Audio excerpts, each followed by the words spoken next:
Hi, my name is Joshua. And my name is Makaila. And welcome to our podcast, We Should Talk About This. So, Makaila. Yes. We should talk about this. Talk about what? So, I found this verse while scrolling through my Bible app. And I want you to tell me just blank your reaction to this verse. Okay. So 1 Timothy chapter 2 verse 12 says, I permit no woman to teach or have authority over a man. She is to keep silent.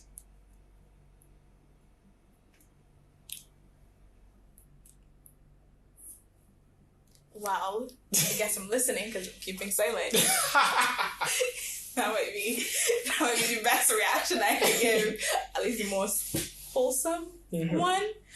Okay, well then, what I'm going to ask is, what was the framework for women's necessary to keep silent?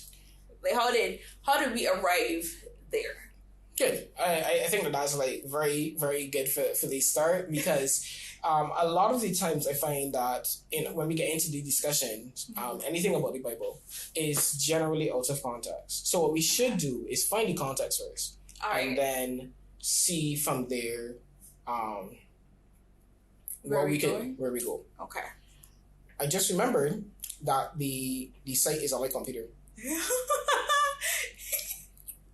The site, do you remember anything it says? Okay, I'll do that. Okay. So essentially what it was talking about was that this was a verse where people tend to have different views, right? So there's the first view where you get churches tend to kind of ignore the whole women shouldn't teach men have spiritual authority over men. And there are some places where that is the general move to the verse. Then there is the other view where the verse is saying that it's not necessarily saying that women, it's not saying that women should not they're not leaders, or they don't have that capability or ability, but as it pertains to spiritual authority, that is something that men is reserved for men.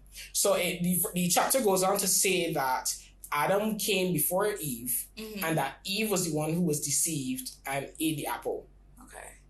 So it kind of it bases itself later on down that specific line in that notion that Eve was the one that was deceived, and Adam wasn't deceived. So that's why women shouldn't have spiritual authority over men. Okay, so if we really think about it, while yes, Eve was deceived by the serpent, after that she also went on to deceive Adam. So I don't think that the burden of deception should be held on one gender and not the next, because she was deceived, yes, but Adam was also, well, maybe not deceived in the same way, because while the serpent told her to eat the fruit and she would be like God, Eve straight up said, okay, this is the forbidden fruit, but I ate it and nothing happened to me, so now you can eat it too. So I wouldn't say it was deception, because from her perspective, she was operating on the information presented to her, which was that she ate the apple that she knew she wasn't supposed to eat, and no, nothing has happened to her, so nothing should happen to you too. But at the same time, there needs to be a fault assigned to both genders, because Adam could have said, Eve, what are you doing? You know that we're not supposed to eat this, or I know nothing happened to you, but God told me to do this, so this is what I'm going to do. He still made that choice for himself. It wasn't a sense where like she held him down or like forced the fruit into his mouth. He made the choice that, okay, that's what she said, I'm going to eat the fruit as well.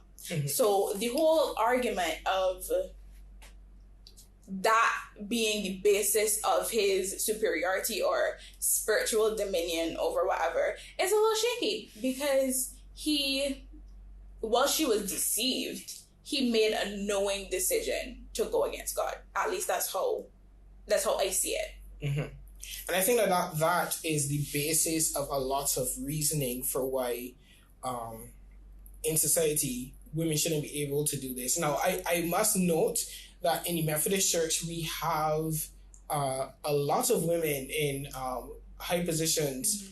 We have pastors, local preachers, and I think that is a step forward in allowing women to kind of take control of how their gender is perceived and work through God to spread his message across to people. Because I think the gist of it was that Eve deceived Adam, so therefore Eve is a woman, Adam is a man. Women would be the downfall of men, essentially. You made that one mistake at the beginning one time. I know you can't do nothing ever again. So I think that a lot of the time, which is a part of the reason why I kind of wanted to give it to you blind, is because a lot of the time the verse is done in that way. I think that without any level of context, any level of kind of a deeper interpretation, it is used in that out of context way to say, because I am a man and you're a woman, you should be silent and you should not inform me of anything at all. And I think beyond the whole spiritual side of it is, I think a lot of it can come to, you can't say anything to me at all because I'm the man, I'm supposed to be heavy also, that thing in general. You know, when you think of like gender roles on a whole and how the hierarchy is done where men and women are concerned, I feel like if is been an extra level of punishment sorry, I had to tickle. I feel like it's an extra level of punishment existing all throughout evolution, because when God discovered them and they had eaten the apple, he punished everybody involved. So the serpent was punished, man was punished, well, humankind as a whole, because the whole you no longer live forever, whatever thing. And then man was punished individually as a man with, I think it was the Adam's apple and the having to toil the land for the rest of your life. And then women individually as their gender, they were punished with the pain during childbirth and then the menstrual cycle that we all begrudgingly experience on a month-to-month basis. So now I feel like after the physical punishment that was endued on both men and women, there's an extra level of, I don't know if to call it spite, that was ingrained into every evolution or every gender role that was created since then. And it was going on to, even after you're punished physically, there's more punishment that needs to be done after that one event and going on through society. So now we have pain bearing the children and you have to rear them and you raise the children. And then I think there's also a verse that we did read when we were talking at a point, and it was saying that women are responsible for their children, and how the children are raised up is a reflection of the women. So then it's like at every level of society or evolution, there's something else that's going back to, bite them about eating the apple and being deceived from the serpent. Right. And I imagine that as someone who was not there in the beginning, being told about Eve constantly and how this woman caused you downfall for all women and you should feel ashamed and that it's your fault. It might be something that is somewhat traumatic. It's very traumatic. I get mad at Eve at least once a month. Yeah, so I kind of am glad that you brought up the gender roles thing, because I feel like from that Adam and Eve binary came the kind of idea of how we should exist in society. So we know the toiling the land, the male being the provider, the protector, that type of archetype. And then we have Eve kind of being associated with children. So the type of maternal line and the whole that, the women should deal with the children and how, the men should be the ones working. And I feel like that it then comes to a clash in modern society, because we see one, now we're getting higher cases of men getting paternal leave, higher cases of women working and stepping out of what the traditional view of them as a woman is, and doing things outside of host husbands. And doing things outside of the traditional gender roles. So the question is it then wrong for us as a society to step outside of these gender roles? And what implications does that have for us, one, as Christians, and two, as people who strive to be better? Well, firstly, what I always wondered is, when did we decide that the normally female assigned roles are the easier tasks? Or when did we decide that doing those tasks makes them weak or somehow inferior? Because if you think about it, go back to Adam and Eve's time, when Adam would go outside and toil the ground or plant whatever and try to grow stuff or render animals or whatever, and Eve was, for lack of a better definition, inside the house and taking care of children and raising them up. When did we decide that Eve's job was easier? Like, when did we decide that raising children or caring and that level of that half of society, when did we decide that was the thing that took less effort or took less strength or took less fortitude? Like, when did we decide that the feminine role was the lesser one? I think that comes into the whole mindset of being the head, being the leader. I think that, and you could also see that type of mindset with certain types of leadership, where the leader is seen as the hardest role to fill, and for, I guess you could say, floor members, or the members that are part of the executive, they have the easier role of just following orders or just doing the tasks or what's not. But the leader, the head, the one who has to plan and get this done and do this, and I guess from outside of that leadership scenario, when you deal with the whole gender binary that we associate as a binary, you have the men working, going out in the field, because we need to remember that back in those times we had jobs that were specifically being outside, working the field, bringing home food, that type of stuff. And we associated that with, we kind of try to compare those two things, which are different. They are different in terms of the roles. And when you try to compare them, you kind of have the issue of saying that the only type of hard work is the one outside, physical. The sun, physically. But it is not raising children and cleaning still physical hard work? So, because if you ever go and, I don't know, maybe it's just me, but if you add up the effort or the energy that you would put into, say, I don't know, cleaning something or scrubbing down something or feedings and lifting children because they can get kind of heavy, the physical actual doing things is not I just sit here and I lap my foot and I look at the child and somehow the child becomes a man and then it goes outside and my work is done. If you get what I'm saying. It is not, in a sense, where either at that time at least would have had enough knowledge of the other's role. You can't say that Eve could leave Adam at home with the children for a couple of days because he wouldn't be familiar enough with that role to know what he's supposed to do. We imagine. We imagine. Because, they could have been more liberal then and we just went backwards. So, is how was it quantified that somehow is different, but how was it quantified that what she was doing wasn't physically taxing?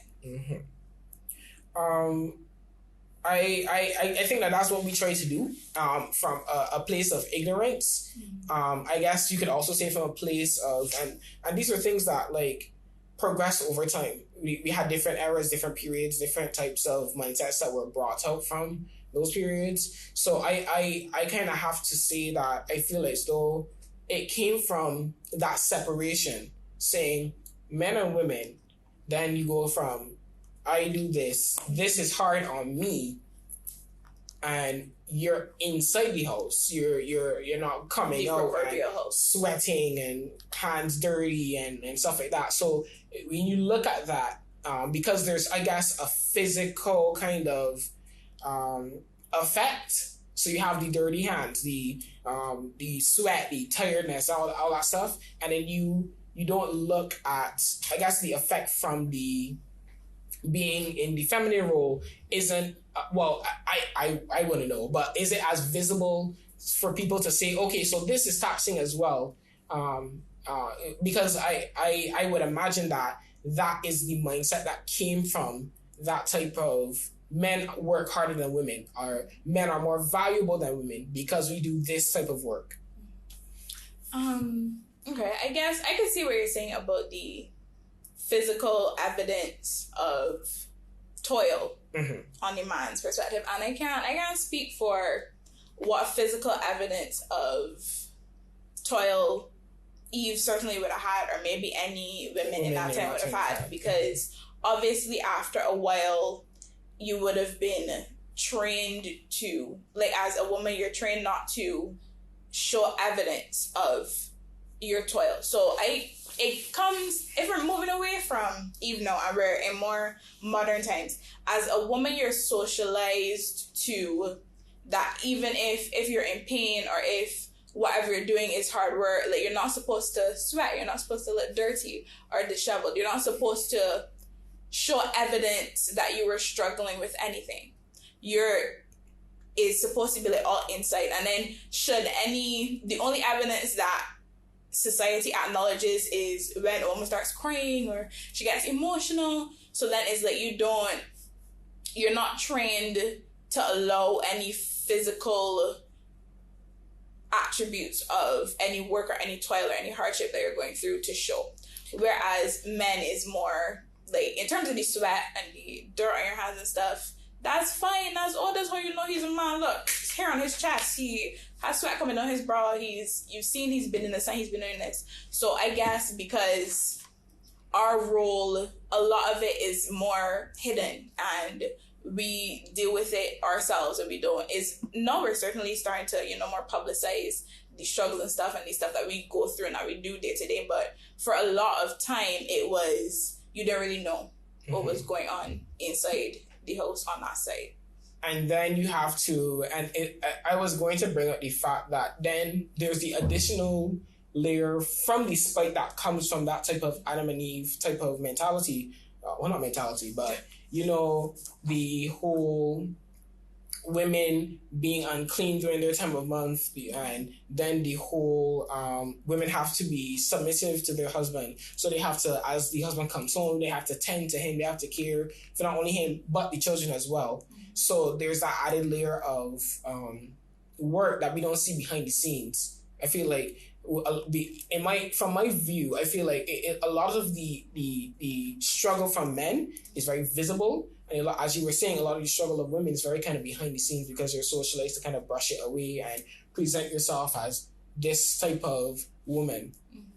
Actually, I have a question. So I was on Instagram the other day, right? And there was a question that people were talking about for quite a while, where you're a stay-at-home woman, you've prepared food, it's sitting in the kitchen, your children haven't eaten yet, and your husband comes home from work and he hasn't eaten yet. Who do you serve first? Do you give the children food first, or do you serve him first?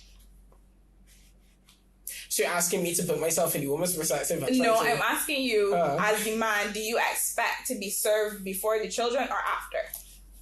I definitely think the children should be served first, because they are more vulnerable than myself. You have to consider the fact that as an adult, you, and more importantly, as a parent, you kind of have to put yourself on the back burner when it comes to your children, regardless of if you're male or female, because they are the gift from God that you have to nurture and take care of. Okay, well, funnily enough, if you read the comments and stuff, a lot of women actually said that you're supposed to serve the man first. That he's supposed to come and you feed him first, and then you can feed your children afterwards, and then yourself. There was obviously the women that would be like, oh, I eat him first, or personally, I would feed my children first. Everybody would still eat, but I would give my children food first. So it brought on a discourse of what was proper. It was in the mindset that he was working all day and he's not come home tired, so it's important that he eats or that he's fed, because that is your job or your role as a woman and a wife, to make sure that he is taken care of or whatever. So that's why I asked, because I realized it was like a mixed basket of responses. It's kind of in that question that I kind of want to bring out a secondary portion to this gender role topic, where it's like in modern day society, where we see the roles shifting, we see more men being it's asked of more men to be a part of their children's lives in that same type of, I guess, paternal nurturing way.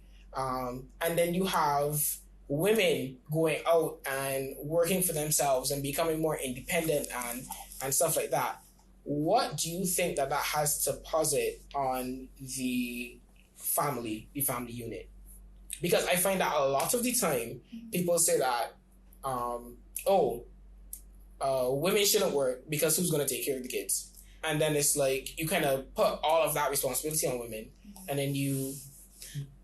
Well, okay, I will put to you that when we look at these things in society, what we really need to remember is that idea of a society where women don't work and they stay home and take care of the children, it is a very upper middle class and in some cases predominantly Caucasian view of a family type. Because if you look at it historically, it's rarely ever seen that there's the option for Black women to just stay home and take care of the children.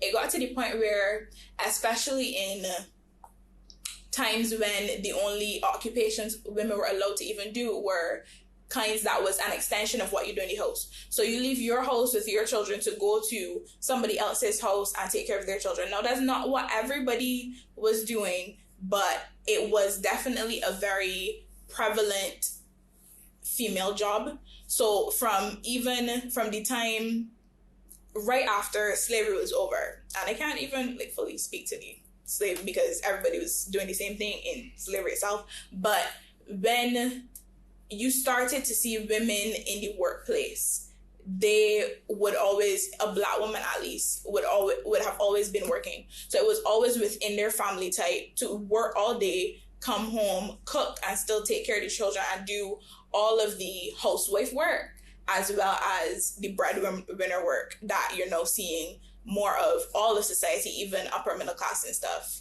engage in. Mm-hmm. So it's to the point where we're acknowledging a societal change where women start working and becoming the breadwinner, but really in the Black community and certainly in the Caribbean community, it has, for better or worse, always been that way. It wouldn't really, you won't acknowledge it as much because it still did everything that a wife was supposed to do, but they were always working, and if you get what I'm saying. Mm-hmm.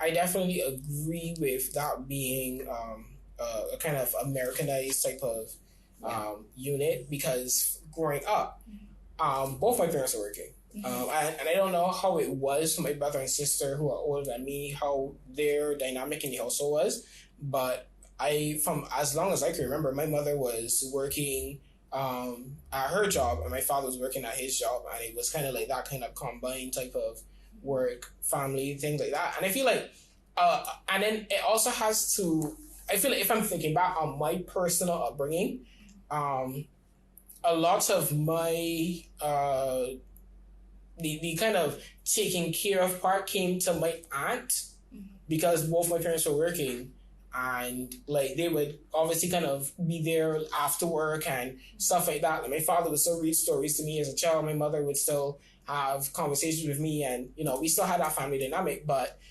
for me, if I was to sit back and say, okay, the person that I can remember taking care of me was my aunt, because after school I would go to my aunt's house and she would cook and give me food, and she would do all of that kind of co-parenting with my parents, I guess you could say, because I kind of view her as that type of secondary parent, well, tertiary parent. But right, so I from my experience, I understand when people say that you at least need to have one parent who isn't necessarily working, but I think that it does work outside of that. I wouldn't say that my parents did a bad job raising me. It's just they had additional help. And to say that... Give me a second. Oh, sorry. So what do you have to say about the family structure and how that is affected by the change in gender roles? Well, personally for me, my family wasn't quite so nuclear. So like in my house, it was more my grandmother, my aunts, and I had some uncles and stuff. But I wasn't, at least physically, I didn't physically live with my mother or my father, even though both were alive. I was more raised with my aunt. So we had a sense where I wouldn't have gotten my gender ideas from mommy and daddy or two parents, but there was still definitely a gender difference in how the children were brought up that I would relate. So like for me and the other female children, we were taught more that we had to know how to cook and clean, which I can do. Don't necessarily like it all the time, but we were taught more we had to cook and clean, while males, they were more raised in being able to do things outside. So like I have dogs, but I can't say necessarily that I myself would tend to the dogs. Like the boys in the house, they would like feed the dogs, or if there was also you had to like dig up a plant or something, they would do that part of it. Oh, like my cousins, they roast breadfruits. No, I can start a fire, but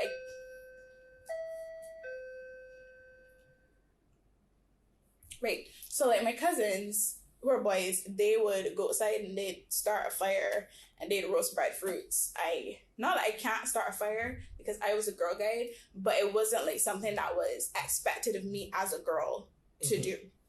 So that's just how my family structure was set up. And I definitely think that in highlighting marriage, you could see where that type of mindset could be pushed through that type of relationship, because you would see your parents splitting that and acting in that manner, and then I feel you would kind of sort of feel your need to fit into that same mold. Those molds. And speaking of that, I think that we kind of talked briefly about the roles of a man and a woman, but kind of we didn't highlight a husband and a wife in the way that I think we could. Well, we definitely should, because at the beginning of traditional family structures is definitely the husband and the wife, and that's how the roles are dictated. Definitely, I guess even in like our Christian sense, we have the part of the Bible, I don't remember which verse right now, where it says that a man leaves his family and clings to his wife, and the two shall be one. I just Googled it just now, and I immediately find it. Therefore, a man shall leave his father and his mother and hold fast to his wife, and they shall become one flesh. Right. So then there is that expectation that as the male, you're supposed to go out, and that's kind of where you can see that mindset kind of brewing of go out and protect, and because you have to leave your parents and go and start your own. But I mean, okay, if you look at it like plain based on just the words themselves, it says that they're one. It does not say that they're 1.5. It does not say that they're one, but the man is in charge. It just says that they're one. So at the very least, on the face of it, but I guess, the Bible is full of different interpretations for every verse and everything. But on the face of it, is saying that they're existing in an equal partnership where each person is to do their job in ensuring that that one person or that whole is fruitful or grows. I just love that you brought that up, because that kind of just goes into the next thing that I kind of want to talk about. Because we highlighted it before, but the whole thing about the man being the head and the woman being the helper, and I think we highlighted it somewhere up before, I can't remember, but what is it about a helper that we see as, let's say, what I went to Google right now. Genesis, hold on, I can find it. Right, and I'll find the definition for helper for you. So just so that we have like a dictionary definition of what a helper is.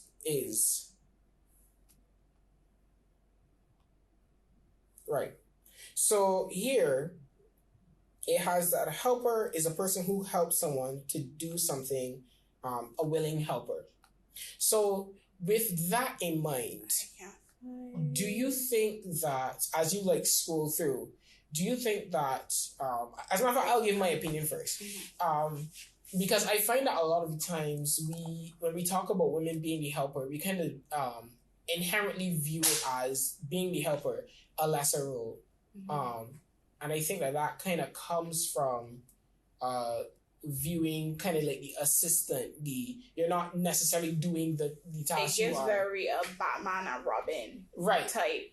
When you're talking about like superheroes, you won't say, oh, Robin is going to save the day. You're going to say Batman is going to save the day. And then Robin is was there holding the exactly holding the rope. So I think it's within that mindset that we kind of view the role of a helper as lesser than. So what do you think then, based on that, as a woman yourself, do you think that the role of a helper is something that, from your perspective and your life, is a role that feels as though it isn't as fulfilling as being someone who kind of does well, okay, personally for me, I wouldn't categorize myself as I'm not gonna say I'm not helpful, because I can be very helpful, but in the natural connotation of the word helper, I can't say that I would classify myself as like a helper to anybody, because like you said, when you put it that way, as helper is like, okay, like say if you in the kitchen and you go and you're cooking something and then your little niece or nephew can be like, hi, can I help? And they're like, yeah, sure, you can help. And then they're struggling with the rolling pin, but you're the one doing all the work, but you're letting them assist you and feel useful, even though you really could do it by yourself. But they're just there to they're doing it to more appease themselves than you per se. Even though I'm not gonna my nieces and nephews can be very good help in the kitchen. Like Tasia helps me all the time, but it gets to the point where it's not a essential role, which I think is the problem, because there is a significant and a palpable and a clear, you can see where a woman's contribution to marriage or to a family as a whole, you can always see it and it's noticeable, and it's like I'm trying to find a word besides contribution, but that's the only one I can think of, where it's like, it's not ornamental. It's something that actively helps to the progression of the family or the unit, or even just to the man as a whole. So, okay, so then from that, would you say that just reducing it to a helper is, because as we said, there is that type of view of a helper being kind of not necessarily equipped to deal with the task, but they can't do it by themselves because they're assisting someone who is actually doing the task. So then would you say that categorizing women as the helper feels as though, and this is less to you personally, feels as though it is lessening the role of a woman, not only in the house as a wife, but in society?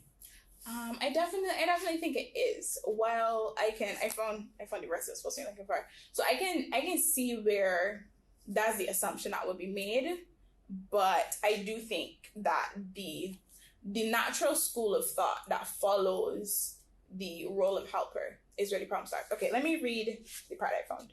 So the man gave names to all cattle and the birds of the air and to every animal of the field.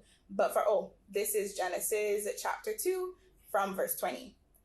Man gave names to all the cattle and the birds of the air and to every animal of the field. But for the man, there was not found a helper as his partner. So the Lord God caused a deep sleep to fall upon the man, and he slept. Then he took one of his ribs and closed up its place with flesh. And then, going on down to 23, then the man said, this at last is the bone of my bones and the flesh of my flesh. This one shall be called a woman, for out of man this one was taken. Mm-hmm. Now, when you look at it holistically, you get where it was the point where, okay, he has a lot of animals, but they're not really doing what they're supposed to do. He still needs somebody to help. So that's why the woman was created. But what I think is important is where he says there was not found a helper as his partner. That part is very important, because while the animals could be helpers, I guess if you think of, like, princess movies, and like maybe that you see, see animals like doing little things, and they like get her. Snow White or Snow White, they like help her clean up and they do everything and they assist you, but they don't do, like, I think the animals is something they like couldn't hold the broom in the scene, so they were like helping her. But at the same time, you could still, maybe Snow White herself wasn't really doing most of the work then. But that was the image that you get, that the animals, they weren't doing enough to cause a valuable contribution to Adam's life. So that's why woman was created, because she helping as a partner, that part is very important, caused a more valuable and a equal contribution. So I think that's the point. You can't just look at it as a helper by itself, a helper as a partner. So I feel like highlighting all of that, and then the pre-existing conversation that came before, you could see where our traditional view of a helper and how we associate helper and just see the role kind of has that type of impact on how we kind of feel like it may. Do you think that has impact on how we feel like it feels like it is? I feel like I'm saying like all the time. It feels that it is not as a significant role because of the whole pre-existing notion. A helper is incapable, less, definitely unable to fill that role. So I am, from my perspective, how I can see us moving past this is that we say, because truthfully, it is that the woman is more than a helper, because we established the whole partner thing that we type of missed out. So if we try to restrict the role of men and women by protector, helper, namer of animals and stuff like that, and cooker of food, we could see where we kind of have the issues coming across, because it kind of feels as though it is telling me that I can't be a helper to my wife. And you definitely can. Right. You're very helpful. Exactly. So it is something that I feel like we should not look at just as, okay, the woman is strictly a helper. That is all she is useful for, and that there's nothing else that she can do besides being a helper. And then, I feel like helper in different relationships is different, because like if you have a relationship where your husband is